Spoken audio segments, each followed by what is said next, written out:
Well, hello there, and welcome to another Archeryshack Shop Talk. I'm Jeremy. I'm TJ. And I'm Chris. I think we're on number 138. We've got all kind of camera people back here, a.k.a. the Partain family, so we'll see what this looks like. But today we're going to talk about the do's and don'ts of archery, because lately we've seen a whole lot of don'ts. Yeah, a lot of don'ts. A whole lot of don'ts. I got a list. TJ's got a list. Let's start with the do's. Do wax your bowstring. Yep. We keep seeing bows come in all frayed up, nasty looking. You can probably get another year or two out of the string if you'd waxed it. Put some wax on that joker. Yep.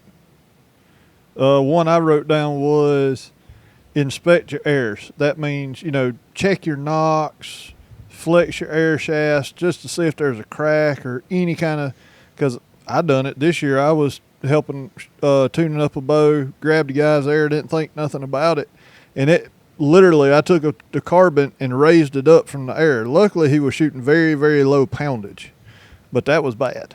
But I think a lot of dry fires, or if you want to call it dry fires, that's the air's nocks, cracked, yeah, or air's cracked, and kaboom.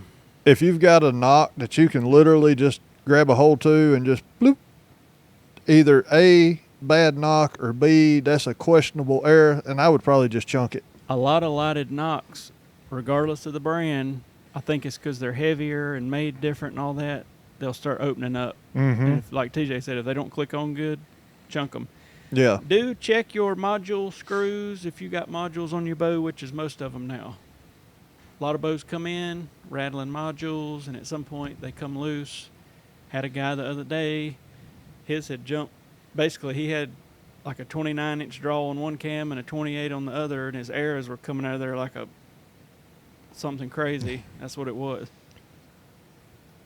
This one ties in with about 3 different things I had wrote down, but you want to inspect all your gear. I mean, not just your bow, but your release, your peep sights. You want to make sure that peep's not cutting into that string. Good Lord, what else? There's so much stuff. If you're still running like a rubber tubing on the peep, make sure it's not dry rotted. If it is, go to your local shop, tell them, you need a new piece, because the old school rubber dry rots, but the new silicone, it lasts a little bit longer. I'm going to tie back into TJ's knock checking. Give your arrows a good flex. Yeah, flex them jokers. Y'all are like us. You like to get out there with a bunch of good rednecks and shoot a bunch of arrows into a group. You never know when it's damaged one. Sometimes you give them a flex and a piece of carbon will pop up or it'll just break. You'd rather it break then than in the bow. Kaboom. One time I had a guy in here, like the first year we were here, and he was going to shoot an arrow through the paper tuner, and literally he fired that thing and the arrow broke in half. I thought it went in his arm. It scared the crap out of me, but the arrow broke right in half, and that's basically what I guess he had slapped some arrows and grabbed it. And oh, yeah. Main thing is practice. Yep, I had that on my list. Do practice, and don't wait till the week before hunting season. Exactly, I was about to say. And with practice too, the craze right now is saddle hunting, but your ladder stands, your climbing stands, your ground blinds, you don't have to climb 20 foot in a tree to practice out of your climbing stand. Just stick it at ground level, sit down in it, draw your bow, make sure that you know where your points are to where you might hit the side of the stand or anything like that. Just if that cam slaps it, guess what, it's going to probably 9 times out of 10 derail your bow. So, just practice out of your blind, making sure that you've got, that you're set up in your ground blind to where you can shoot and you're not going to hit nothing. I'm new to the saddle hunting game. So, practice out of it, set it up. And all this can be done at the ground level. Ladder stand, just take your bow and some field tips if you, leave it up. And just, kind of just get up there, sit down, kind of do the same thing you would with a climbing stand. But it don't hurt to shoot from that elevated. Yeah, it don't. You might hit somewhere different than you think you're hitting. So, and test it out. Always check your, safety harnesses. Make sure that there's no nicks in the belts, or saddle, your tether, your lineman's belt, your bridge. Just you want to double check all that just because. I'm going to need to be briefed on safety instructions. If TJ calls me and says, I'm inverted in the tree and stuck, how am I going to get it? I guess I could just take a climber and go up there and be like, I'm here, but now what we going to do? And he'd have to rappel down out of there. Be like, all right, here you go, buddy. Oh, let him down. I don't know how that works. Oh, man. But, that's just some of the do's that I had on there. Shoot your broadheads. Yeah. We had a guy buy some broadheads, and he mentioned to me that they hit about 2 foot to the right when he shot them. A lot of people just buy them, screw them on, and go out in the woods. Yep. And then when they shoot an old doe in the ass, they don't know why it hit it. It's check them out. Mm-hmm. I got a couple more. Hang on. I got to find them. Do shoot longer yardage so you'll be better at shorter yardage. Yeah. Shoot out there at about 60, 80, knowing you ain't going to shoot past 25, but at 25 it'll feel like a cakewalk. Oh, yeah. You know anything else they need to do? Not right offhand. I can't think of that. All right. I'm sure there's probably more do's but that's just stuff that, pretty much, like Jeremy said, check your broadheads. If you're running fixed, if your blades are dull, and you can get replacement blades, replace the blade, even mechanicals. Replace blades, or if it's like a single or double bevel, you can resharpen them. So you want a good sharp. You just want to make sure that you are doing everything that you can do to take an ethical shot on the animal, not wound it. So that's the biggest do that you can do, is to practice and checking all your gear. And maybe around here it's different in the redneck belt, but we got a lot of people that come in, get their bow out a week before hunting season. I don't even know if they shoot the thing. They're just trying to get, in South Carolina, you can get an extra couple of weeks of hunting season if you bow hunt. Mm-hmm. They just pull it out, fire it off 5 times, and let her eat. Yeah. But then they make a bad shot, and then it's all this broadheads or arrows or this or that. Definitely practice that. Let's go into the don'ts. Oh, Lord. This could take all night. Yeah, it could. Don't dry fire your bow. Bingo. People come in every week at this time of the year and they say, I don't know what happened. Yesterday a guy come in. I said, what happened here? I don't know, man. I just drew it back and boom, strings are off. I said, you dry fired this bow. Mm-hmm. He said, no, sir, I didn't. I said, well, the damn Santa Claus must have took it off. And it bent his cam and it did all this stuff, and they never know what happened. Yep. To tie into that is we also hear, well, I let my buddy draw it. And they'll draw it with their hand, and then they'll torque the hell out of it, and then it'll jump off the cam. Yep. If you are going to let your buddy draw your bow, be sure that number A, have an arrow in it, and B, give him a release or something and show him to keep his finger behind the trigger. Yep. And that would prevent a lot of accidents. We kind of already talked about it. Don't shoot a cracked arrow. Yep. Don't shoot a compromised bowstring. Mm-hmm. I had a guy in here a while ago that had a questionable cable, but everybody wants to mooch it. All right, it'll last this year, won't it? Maybe. I don't know.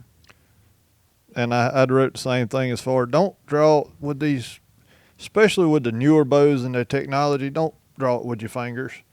Because a lot of people don't realize that, they'll draw it back like they would a recurve, but the first thing they do when they go to let it down is they death grip the string. Twist it.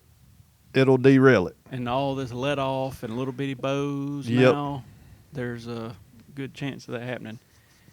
Don't shoot too light of an arrow. Had a guy the other week come in shooting 72 pounds with a 500 spine arrow or 400 or whatever it was, and a 200 grain tip. I guess I wonder that thing didn't break in half. Yeah. So technically he probably was over the weight with that big old tip, but the spine was so low that thing's coming out of there like a mermaid or something. And I know a lot of people, you know, YouTube is the big thing now. And we've had this happen in the shop by customers. I think customers. I could be wrong. But I pulled my bow back and you know, I had a buddy stick an Allen wrench in there so I could change my strings or do something. Yep. Don't do that. Nope.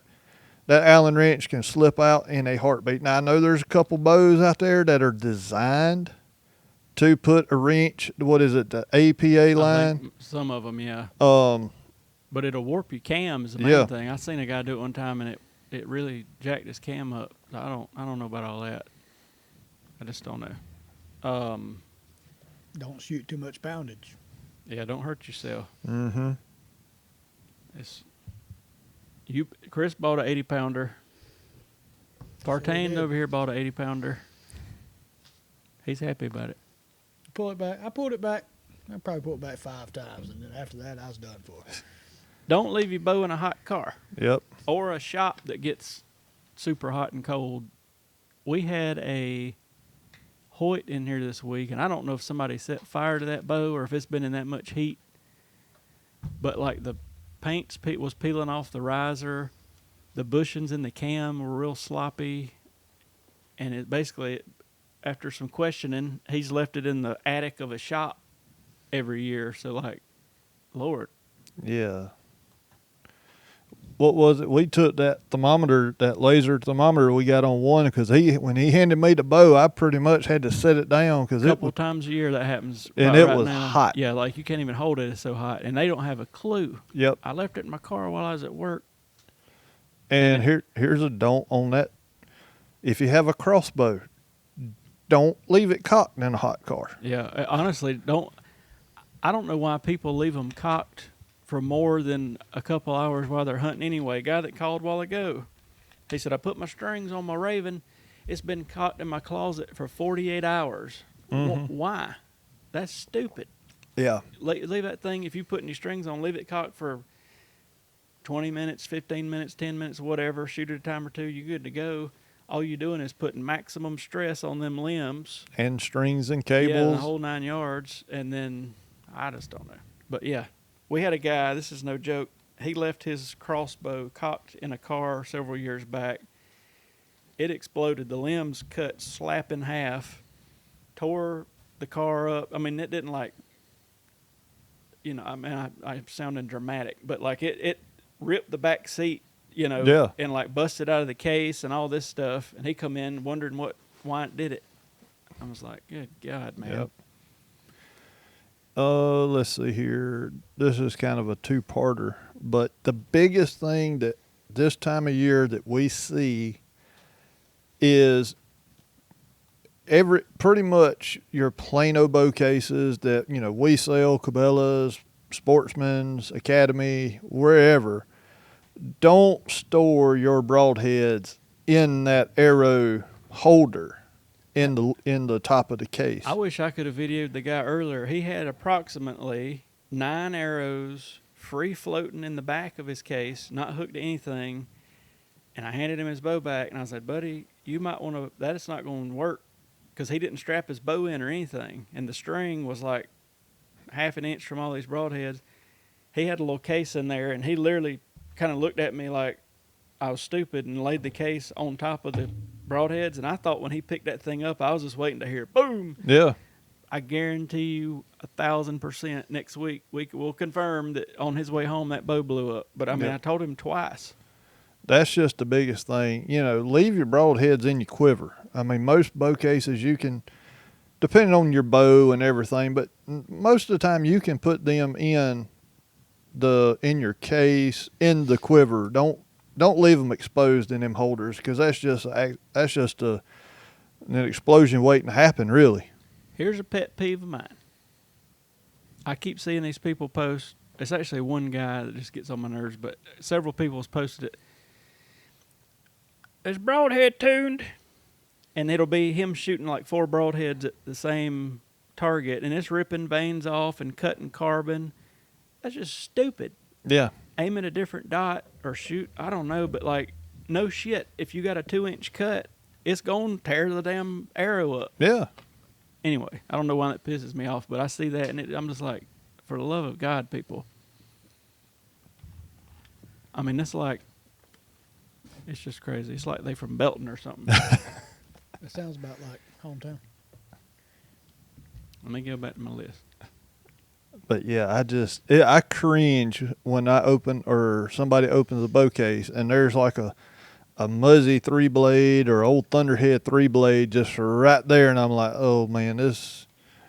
I cringe because I know what's fixing to happen. I'm sure people will listen to this later, but we're about 3 weeks from hunting season. Roughly about 2.5 now. Don't wait any longer. Oh, it's really about too late now, but to take your bow to the whatever shop and state you in to get the thing looked at and tuned up, because we're at that crucial moment of another few days and we won't have a bow back to people before our hunting season starts. And people get so mad about that, but it's like, what are we going to do? What's the famous saying that we like to use? A lack of planning on your part does not constitute an emergency on mine. Yep. But we already out here about twice our normal hours trying to kind of keep up. Yeah. And then people want you to have it ready in 2 days. I don't get it. I don't either.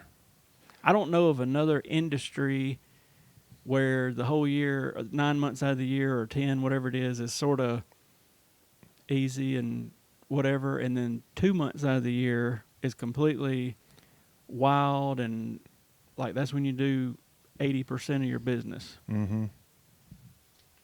I don't know if they do or not. Charlie got him a new bow today. Yep. Y'all will see it. You've probably already seen it on the video. He was texting me at 2 a.m. He was nervous, wondering if we still had it. We did. He come wallering in here this morning looking sleepy. He claimed the bow. Another don't, and a lot of people don't think about it, is don't shoot your broadhead into a bag target. You'll never get it out. We heard of some people up here at our local club. I don't even know if I told Partain this one, but they went up there and just laid the broadheads to the carpet target. Yep. A bunch of them, and tore the target up, lost broadheads in it. So now when people shoot the regular arrows in it, it's going to tear up. Yep. Anyway, I think they were scolded from what I understand. Yeah. Or I hope so. They ought to be made to re-stuff all that wall of targets and redo them. But yeah, don't do that. I don't get it. I don't either. An obvious one is don't ever shoot while somebody's down the range. I seen that the other day. Yeah. Don't even draw when somebody's past you. Mm-hmm. You never know what could happen. Here's one I didn't put down. Don't Sky draw. Sky draw. Yeah. Lord, we've seen, we were at multiple shoots and stuff over the years, and people launch one into outer space, and that thing's going to go 300, 400 yards and land God knows where. Mm-hmm. You know, the Redding shoot, somebody did that, and another fella, luckily, it hit him in the leg, but he had a phone in his pocket, and the phone basically took most of the impact. Yeah. Blew up his phone, but that's pretty sketchy. Yeah. I just don't know. I don't either. I'm like top of the target or something when I draw, but these people are like crazy. I guess that's why I draw with mainly my shoulders is because I kind of look where my air's pointing, and I try to keep it on the target just in case something funky goes all wrong, or if I screw up, at least my air is pointed towards that target. And it helps with the fatigue too. You know, if you already aimed it pretty much where you're trying to shoot. Yeah. TJ's one of the safest drawers, I think. He pulls her back. Just like that right there. But nah, all seriousness, don't sky draw. Yeah, that thing it'll go into outer space. Mm-hmm. We had one years ago land. I mean, it was across a pond. The next road over, 3 houses down is where it ended up, which I thought that's a long way. Mm-hmm. But they come over here raising hell, and I guess somebody let one rip out here. But even Mikey Johnson, first time I ever met Mikey Johnson, he shot with TJ out here. We had a little shoot. Yep. And he launched one, and it went through the top of the tree, and the tree, and it kept on going and went over to the house across the pond, and it was quite the awkward moment. But then everybody laughed. Yeah, I mean, Poor Mikey. that was the first time I ever met Mikey, and I don't know if he was just nervous I or believe he what, was but quite the nervous fella. he had to be. But I remember he was shooting at, what was it, the Hoyt Maxus 31? Is that what he had? I think, and he had like a true ball. 4-finger. Yeah, and he just let her eat. He did. Boom. But yeah, so it's dangerous. Yeah. Don't hunt with somebody else's bow either. Well, and like a bow, if TJ sights in a bow, it could or could not hit the same spot for me. I've seen these people swapping bows around, and it's like they don't even really shoot it. And that's mainly for, the poundage thing, the length thing. You can, me and Jeremy's pretty close. We can pretty much look through the peep sight and get it close. But if me and TJ try to shoot the same bow, it's not going to work out well on my part. Might take a elbow out. Ear off or something. Yeah. But It's, that's just a few do's and don'ts that, I mean, I'm sitting here racking my brain because I know there's a ton more information. And, as far as like Chris said, the hunting side of it, kind of know, or just shooting in general, kind of know where you're shooting at, like the terrain or whatnot. If you got a little hill, a little knoll that drops off, and, just walk back there and kind of look, make sure there's nothing out there. Like, no, I know a lot of people live in neighborhoods now. we like to call them hoods.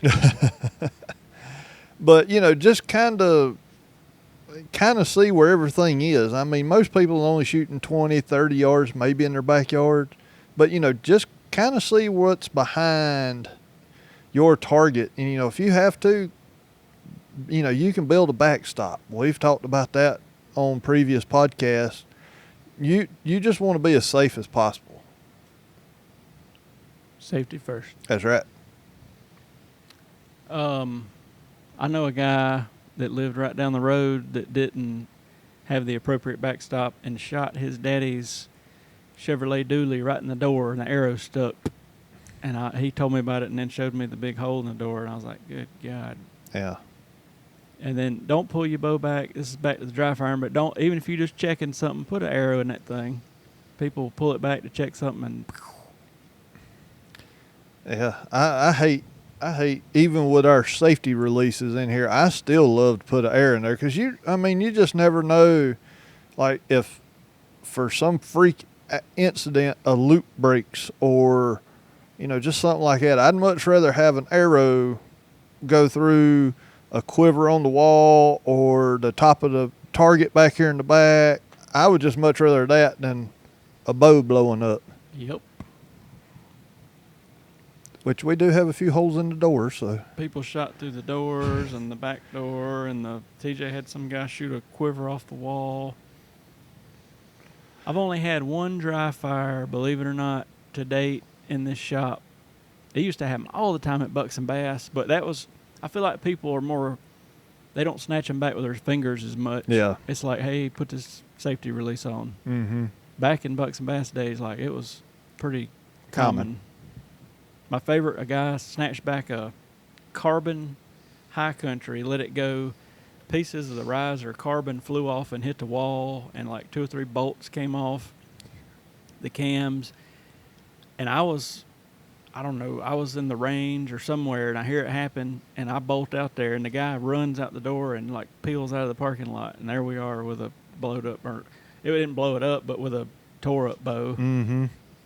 And then my second favorite one was, it was actually about this time of the year, and it makes me think of it because Charlie's brother called a while ago, but he called me, and we had sent some people to the Civic Center because they having the Deer Expo, Mm-hmm. and it was busy as crap at Bucks and Bass, but he called me and he said, we need you at the Civic Center ASAP. And I said, what? He said, I drew a bow back and it exploded.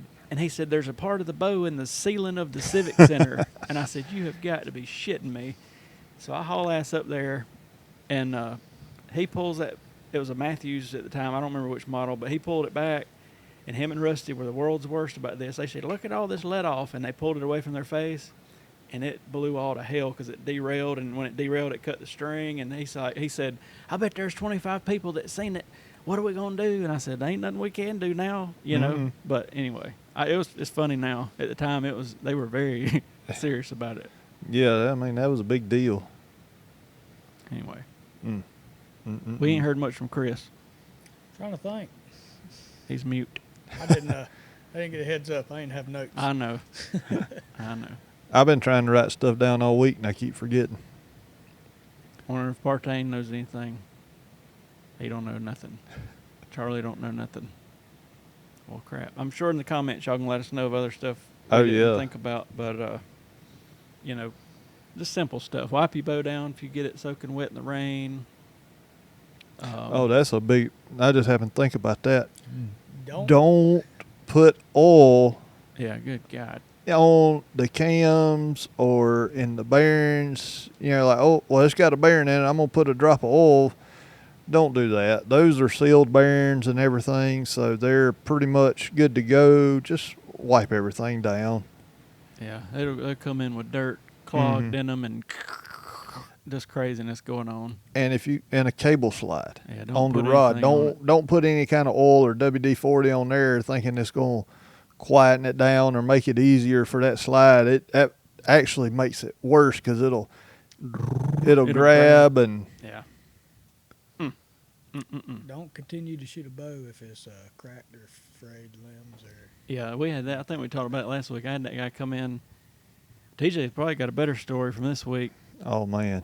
A crossbow come in, and they bought it this way, right? Or did they? I don't know. I didn't get to catch the whole story on who acquired the crossbows, if I got them new or used, but we were super busy, and I was trying to help two people at one time, and the lady brought in a crossbow. She said, I need to get it restrung. I said, okay. Well, we check all the limbs, even on compounds. We check everything, make sure there's no cracked limb or anything like that. Well, this one had a cracked limb. We're not a dealer or service center for this particular crossbow. I said, you're going to have to get a hold of them, see who's a service center, pretty much see, you're going to have to go through them with warranty. She said, I've got one more to check out. I said, okay, just bring it in. Well, it looked like the string was off of it, and I'm like, okay, this doesn't look good. All four limbs were wrapped in so much electrical tape. I'm like, okay, I'm not 100% sure. And I'm trying to unwrap this electrical tape. And Bobby, he was up there, and I said, here, Bobby, I said, let me finish helping her, see if you can get some of this tape off so I can check the limbs. I took my knife, and I just barely cut through the electrical tape, and I peeled it back where I could peel it back, and I just see splinters start popping up, and I'm like, y'all, I said, I'm not going any further with this. Y'all may want to step back in case this lets loose. So I don't know if they bought it used and somebody wrapped it with electrical tape to cover that up, but it was an accident. I mean, it was accident really waiting to go wrong and bad all at one time. Our little Gizzy is about to run out of time, so I guess we'll sign off here. But thank y'all for watching. It may have been turned off. Thank y'all for watching. It did. Okay. I wonder if this one's still on. It's still flashing red. This one is? Yeah. All right, well, I'll just make that work. Thank y'all for watching, and we will see y'all next week with something else cool to talk about. Yep. See y'all. See ya. See.